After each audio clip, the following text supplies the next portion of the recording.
ನಿಮ್ಮ ಹಳೆಯ ಚಿನ್ನದ ಒಡವೆನ ಅಧಿಕ ಬೆಲೆಗೆ ಮಾರಬೇಕೆ? ಆಟಿಕಾಗೆ ಕಾಲ್ ಮಾಡಿ 8880 ಅಟ್ಟಿಕಾ ಗೋಲ್ಡ್ ಕಂಪನಿ.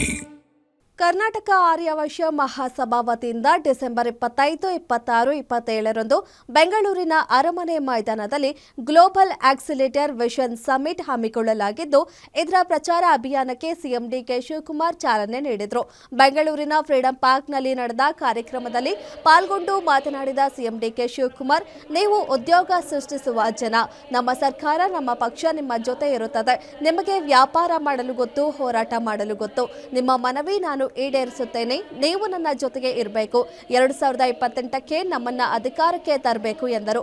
ಇನ್ನು ಇದೇ ವೇಳೆ ಕರ್ನಾಟಕ ಆರ್ಯವೈಶ್ಯ ಮಹಾಸಭಾ ಅಧ್ಯಕ್ಷ ರವಿಶಂಕರ್ ಮಾತನಾಡಿ, ಗ್ಲೋಬಲ್ ಆಕ್ಸಿಲೇಟರ್ ವಿಷನ್ ಸಮಿಟ್ ಮಾಡ್ತಿದ್ದೇವೆ. ಯುವಕರಿಗೆ ಉದ್ಯೋಗ ನೀಡಿ ಉದ್ಯಮಿಗಳಾಗಿ ಎನ್ನುವುದೇ ನಮ್ಮ ಉದ್ದೇಶ. ಇದು 2 ವರ್ಷಕ್ಕೊಮ್ಮೆ ನಡೆಯುತ್ತದೆ. 10 ಲಕ್ಷ ಹೊಸ ಉದ್ಯೋಗ ಸೃಷ್ಟಿಸಲು ಮುಂದಾಗಿದ್ದೇವೆ. ಇದಕ್ಕೆ 3 ಕೇಂದ್ರ ಸಚಿವರು, ಸಿಎಂ ಅವರು ಸಹಕಾರ ನೀಡುತ್ತೇವೆ ಎಂದಿದ್ದಾರೆ. ಇದರ ಮೂಲಕ ರಾಜ್ಯದ ಯುವಕರಿಗೆ ಹೊಸತನ ತಂದು ಉದ್ಯೋಗ ನೀಡಲು ಮುಂದಾಗಿದ್ದೇವೆ. ಇದರ ಸದುಪಯೋಗ ರಾಜ್ಯದ ಯುವಕರು ಪಡೆದುಕೊಳ್ಳಬೇಕು.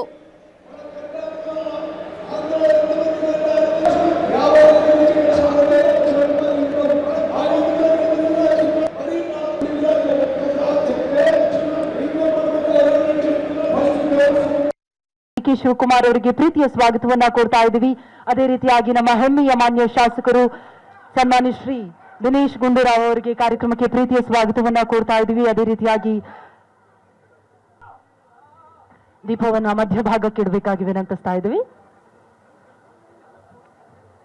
ಕೆ ಶಿವಕುಮಾರ್ ಅವರಿಗೆ ಪ್ರೀತಿಯ ಸ್ವಾಗತವನ್ನ ಕೊಡ್ತಾ ಇದ್ದೀವಿ. ಅದೇ ರೀತಿಯಾಗಿ ನಮ್ಮ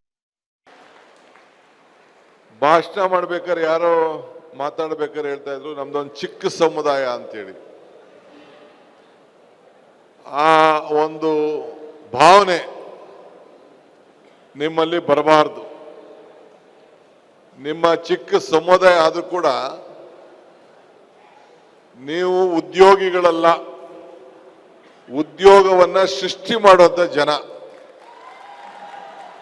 ಸಾವಿರಾರು ಜನರಿಗೆ ಉದ್ಯೋಗವನ್ನ ಕೊಡುವಂತ ಜನ. ಇತ್ತೀಚಿನ ದಿನದಲ್ಲಿ ನಮ್ಮ ಅರುಣ್ ರವರು ಹೇಳ್ತಾ ಇದ್ರು, ನಮ್ಮ ಮಕ್ಕಳಿಗೆ ಹಿರಿಯರು ಬಿಡ್ಲಿಲ್ಲ ನಮ್ಮನ್ನ ಅಂತೇಳಿ. ನೀವು ಯಾರಿಗೇನು ಕಡಿಮೆ ಇಲ್ಲ. ಈಗ ನಿಮ್ಮ ಸ್ಥಾನನ ಹೊರಗಡೆಯಿಂದ ಬಂದು ಕೆಲವು ಮಾರ್ವಾಡಿಗಳು ಟೇಕ್ ಓವರ್ ಮಾಡ್ತಾ ಇದ್ದಾರೆ. ಆದರೆ ನೀವು ಮೂಲ ಕನ್ನಡದಲ್ಲಿ ಹುಟ್ಟಿರೋರು, ಕನ್ನಡದಲ್ಲಿ ಬೆಳೆದಿರೋರು. ಕರ್ನಾಟಕ ಯಾವಾಗಲೂ ನಿಮ್ಮ ಜೊತೆ ಇದೆ, ನಾನು ನಿಮ್ಮ ಜೊತೆಲಿ ಇದ್ದೇನೆ ಅಂತ ಹೇಳಲಿಕ್ಕೆ ನಾನು ಭಾಷಣ ಮಾಡ್ಬೇಕಾದ್ರೆ ಇಂಥ ಉದ್ಯೋಗದಿಂದ ಉದ್ಯಮಿಗಳಾಗಿ ಅಂತ ಹೇಳುವಂಥ ಒಂದು ಕಾನ್ಸೆಪ್ಟ್ ಇದು. ಡಿಸೆಂಬರ್ 25, 26, 27 3 ದಿನ ಬೆಂಗಳೂರು ಅರಮನೆ ಮೈದಾನದಲ್ಲಿ ನಡೆಯುತ್ತೆ. ಇದರ ಮೂಲಕ ಇದು ಬೈಆನ್ಯುವಲ್ ಅಂದರೆ 2 ವರ್ಷಕ್ಕೊಮ್ಮೆ ನಡೆಯುವಂಥದ್ದು.